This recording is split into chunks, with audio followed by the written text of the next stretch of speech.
মাননীয় প্রধান উপদেষ্টা প্রফেসর ডক্টর মোহাম্মদ ইউনূস ষষ্ঠ বিমস্টেক সম্মেলনে যোগদানের জন্য ব্যাংককে যাচ্ছেন। সম্মেলনে অংশগ্রহণ ছাড়াও তিনি বেশ অন্যান্য কয়েকটি অনুষ্ঠানে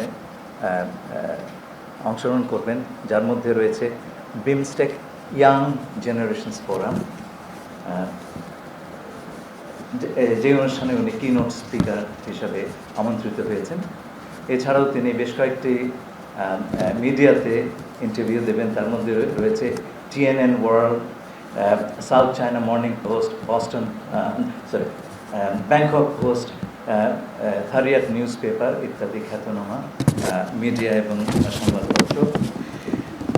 এইবারের বিমস্টেক সম্মেলনের কয়েকটা বিশেষ গুরুত্ব রয়েছে। প্রথমত, বিমস্টেক গত 25 বছর ধরে এক্সিস্ট করলেও তার কর্মকাণ্ড আরও বিস্তৃত হবার এবং শক্তিশালী হবার প্রয়োজনীয়তা রয়েছে, এবং সেই উদ্দেশ্যে বিমস্টেক ব্যাংকক ভিশন 2030 এই কৌশলপত্রটি এইবার সম্মেলনে গৃহীত হবে। এর প্রধান বিষয়গুলি হচ্ছে, মূল এইম হচ্ছে to build a prosperous, resilient and open BIMSTEC.